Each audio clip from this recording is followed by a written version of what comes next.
News, obviously, it's joint practices. They have a big game coming tomorrow. So let's just start there. A lot of excitement in the city here, Nick. Yeah, listen, a preseason game, especially the first one here in early August, doesn't really generally have a lot of juice, but this one does, and that is because of the approaches and the availabilities of each team's quarterback. So Bryce Young will start this game. Remember last year, Dave Canales, then a rookie head coach, chose not to put Bryce Young out there until the last of 3 preseason games.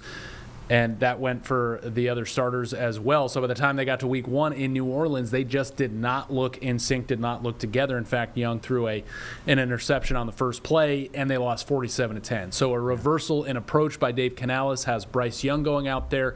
He hopes that he plays 8 to 12 snaps, whether that's in 1 series or 2, we'll see. And then on the other side, Cleveland has 5 quarterbacks. Shedeur Sanders, obviously the hot name right now. He is number 4 on the depth chart, but he will start in the game. That's because Kenny Pickett has a nagging injury. Dylan Gabriel, Sanders' fellow draft classmate, has a nagging injury. Joe Flacco has a nagging injury, which is called being 40 years old. So he will not be out there tomorrow night. I'm almost 40, so I can say that. So it is up to Shedeur Sanders tomorrow night to start for the Browns. And really, this is his first big opportunity, Colin, because he's been taking reps so deep down the depth chart all training camp. This is his first big opportunity to say, you shouldn't have passed on me a handful of times, Cleveland. Everybody else in the league, you shouldn't have passed on me. He's been really humble in the things that he has said about falling down in the draft and not wanting to be a distraction to his teammates, given his family name and who his dad is. He's gone about it the right way so far, and now he's going to get a chance preseason week 1 here in Uptown Charlotte tomorrow night. Going to look good, going to sound good. I hope they do well out on the field as well. Let's talk about the receiver depth. I've heard a lot of people talk a lot about them, even Ocho Cinco earlier in the week or last week, saying they could be the most talented receiver room in the NFL. And that's saying a lot. We know that in the same division, the Buccaneers, man, they've got quite the receiver room themselves. But man, these guys, they really could play well together. Some standouts. I know you guys had a one-on-one with Jalen Coker. A lot of folks are looking forward to seeing him. Jimmy Horn, I mean, that guy runs routes like nobody's business. What are you thinking about in terms of, the depth chart, what it looks like, and, kind of how those guys will all work together with Bryce Young? Yeah, the Ocho Cinco tweet about it being the best receiving core in the NFL is obviously not the case. Yeah, right. But I think that it's a group that Panthers fans are excited about and should be excited about relative to what they've had here the last couple of years with Bryce Young as quarterback. I know he's excited about it. So I think you've got different types of receivers, and you kind of broke that down. Tyrone McMillan, big, tall, smooth athlete, big, wide catch radius. Behind him, you've got Xavier Legette, who had 8 drops last year, but he was open to get those drops. That's the positive side of that. Now in year 2, he's got to clean some of that up, but he is a big-bodied, great runner with the football. He can get you a lot of yards after catch, and so can McMillan. You've got Adam Thielen returning as really the best receiver on this roster the last 2 seasons.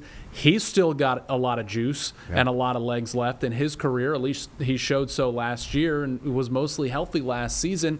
And then beyond that, Jalen Coker, undrafted free agent, put up 400 or 500 yards and 2 touchdowns last year. And physically, as you mentioned, Danielle Stein got a chance to talk to him yesterday. He looks the part. He is really starting to develop into an NFL caliber receiver body, and he can do a lot of different things. He can play in the slot. He can go get a 50-50 ball. Hunter Renfrow was a great story the first week and a half of camp. Haven't seen him since then. He's been out with a hamstring tweak.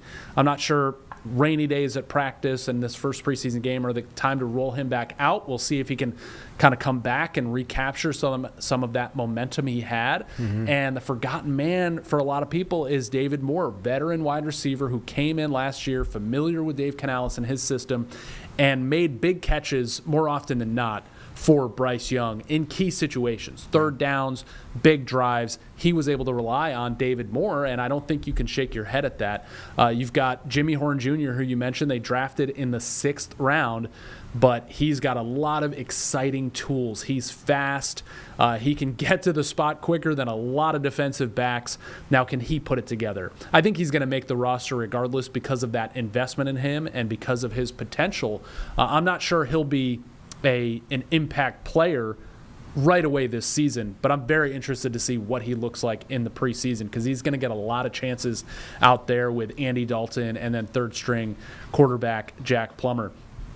One name that we've started to talk about the last 4 or 5 days, Colin, really since FanFest last Saturday, is Bryson Tremaine. He's a tall wide receiver. Some say he kind of looks like a tight end type body. Yeah. Number 87 out there. He's made some really good catches dating back to FanFest and then to close yesterday's practice right in the end zone against the Browns defense. And Dave Canales told us he absolutely has a chance to make the team because he also plays special teams. And that's big for Dave Canales. And most football coaches, the more you can do. If you can play special teams and provide a role there, it doesn't necessarily have to be a returner, although some of them are, then that increases your chance to make the team, especially if you're in the back end of that receiver room. Okay. I feel like there's been so much talk about the offense. I know we've spent some time with the defense, with defenders, with guys who will be out there. I know J.C. Horn was off the field in street clothes because of a accident. I know he tweeted yesterday he was all good. So, if you would update us there. And I think the big question that a lot of folks are going to have here, the linebacking core, right? The defensive line seems like they've got a lot of good guys that could push those offensive linemen around. And obviously the defensive backfield speaks for itself with J.C. Horn. But, what are your, I wouldn't say concerns, but the questions going into preseason and then into the season, especially for that core? Yeah, I think the second starting safety is a big question. And is the linebacker room, are the starters enough for what the Panthers want to see? Yeah. So I think after a few preseason games, the Panthers will tell us with their actions or inactions. Okay. Are they going out and getting another safety? Are they going out and getting another linebacker? Starting with safety, they really let the entire safety room from last season walk this offseason. They brought in Trayvon Merrick, big physical safety from the Las Vegas Raiders, who is on the upswing of his career. He looks the part. I don't think there's any concerns there. It's next to him. How are they going to fill that role? Mm-hmm. But I think they probably like where they are at safety more than they like where they are at linebacker, because you've got some young players who other veteran players talk about like they're equal. Like they are starting caliber. Yeah. Lathan Ransom, he's kind of the hot name this week because he's made a lot of plays. Danielle Stein also interviewed him. Yeah. 4th-round pick out of Ohio State. Plays with that big hair on fire. Yeah. Made some big hits in FanFest. Maybe one of them crossed the line a little. But, he's physical. And obviously they made the investment in him with the draft pick. But then you've also got Damani Richardson, who is not a big name, not a first-round pick, but somebody that they found kind of uncovered last year and made an impact when he was out on the field, got an interception.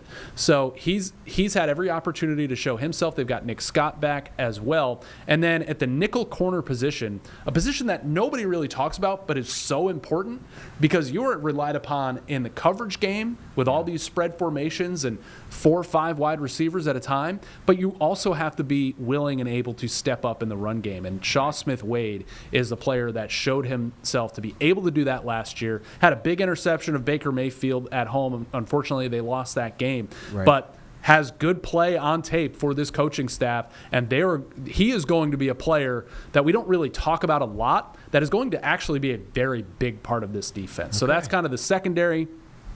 Move to the linebacking room. Lose Josie Jewell right at the beginning of training camp. Still working through concussion protocol. Scary stuff for him. I would put the odds on him not coming back and not coming back to the Panthers. So that leaves you with Christian Roseboom, who had a similar situation happen to him in L.A. with the Rams, where he had to step up in an unexpected starting role, and he racked up 127 tackles. Right. Now, the amount of tackles, it's a positive. It's not the end-all, be-all. Right. I mean, it's like, batting average as a stat in baseball now, or ERA, I should say, wins losses for pitchers. Okay. It doesn't tell the whole story, but he got a lot of tackles, so that's at least a good thing. Right. And similarly, second-year linebacker Trevin Wallace out of Kentucky last year, he was not expected to start. He was not expected to be the guy wearing the green dot, having the communication with the defensive coordinator, then relaying it to his teammates, but he had to. So you've got guys that have recently had to step up in situations because of injury at linebacker, and now they are again. Will GM Dan Morgan, former Pro Bowl linebacker, think that's enough in the next couple of weeks? I think that's what we're about to find out. They did sign Chris Barnes, who's kind of a depth piece last week, but has a lot of experience, and that's what they're looking for. I'm not sure they'll be able to get a top-line starter. I don't think they're trading for the one in Dallas, right? But that situation may resolve itself, right? Yeah, I mean, Brad and I always talk about Shaq Thompson and then Frankie Louvu. They missed Frankie Louvu a lot. That would solve for X, Frankie right? Louvu. If Frankie Louvu was still here, he was the one that got away in their minds in free agency 2 years ago. Yeah, he plays with his hair on fire too. Oh yeah. All right, what else am I missing, man? I set the scene for us on Saturday. As you said, starters are going to play for a little bit of time. It'll be interesting to see how Bryce Young plays. I know a lot of folks have been talking about that, how the defense plays. I know I did bring up J.C. Horn. I don't expect he's going to be suited He won't up. play. Okay. Yeah, that's correct. So I think the biggest thing we're going to be watching because of that reversal in approach to play the starters and Bryce Young right away is how everything all looks out on the field together and keeping Bryce Young clean because it's live. Yep. There is contact on the quarterback. Yep. So 8 to 12 plays is what Canales is looking for. Could be one series, could be two. But how does Bryce Young operate? How does he spread the ball around to some of these new weapons he has?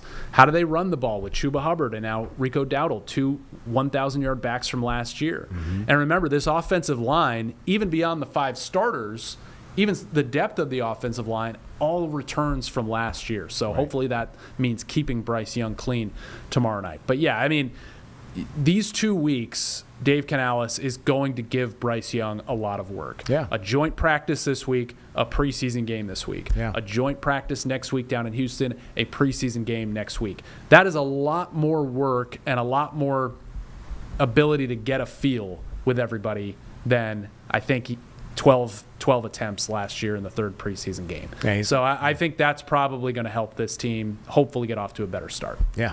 Obviously, keep our fingers crossed. Just excited for football to be back almost, right, in that preseason mode. Anything else from training camp that you want to update us on? I'm obviously looking forward to all the receivers, the defense playing well as well. But anything? Yeah, tight end's an interesting position. Tommy Tremble had back surgery, later in the offseason than you probably like. They finally decided that was the best course of action. So that was in May. He's been rehabbing. I mean, he's doing a lot more than you might expect somebody to do after having May back surgery. But he has not been in any drills, even individual drills or anything yet. So he's not available for a while. In the meantime, you've got second-year tight end Jatavian Sanders, who they drafted from Texas last year, had some flashes, had a scary neck and head injury towards the end of last season and never really picked up where he left off. He looks really good. He's slimmed down. He is fast for a tight end. He's kind of that move tight end mold. Sure, he'll have to block sometimes and be in line, but they want him to be a tight end that can, catch passes, move the chains. They also drafted Mitchell Evans, tight end from Notre Dame this offseason, who may be more of a mix between the two. I've seen him get a lot of reps. Tommy Tremble's out, so that helps you get with the twos, but he's had a lot of reps. And then James Mitchell, kind of a journeyman who was behind an all-pro tight end in Detroit. He's in camp, and he's made some really nice catches. So that will be a very interesting position to track these next 2 weeks. Yeah, cannot wait.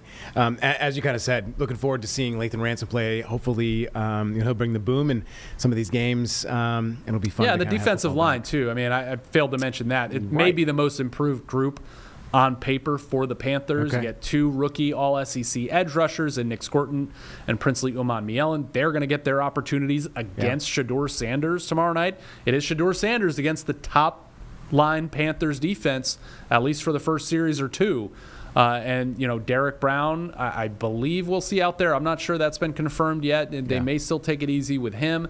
But Bobby Brown, who they brought in, Ashawn Robinson, who's back, they really like what they've done with this defensive front. Pat Jones coming in, DJ Wanham returning from last year. They let Clowney walk in free agency, obviously. Right. I don't believe he's still signed with the team. Yeah. But yeah, let's see how this defensive front looks like. Yeah. We're all eyes on Bryce Young, but when he comes off the field, you got to keep an eye on the defensive line starters. Yeah, and I think a lot of people want to see both these quarterbacks do well, right? And just not too well on the Cleveland side. And listen, it's preseason, but yeah, you don't want to see Shedeur Sanders come in, Turn it up. the 4th string quarterback in a bad Browns quarterback room, carve up your number 1 defense. No, for you sure. do not. But it could be a chance for this defense to get off on a good foot and get some confidence too. Yeah.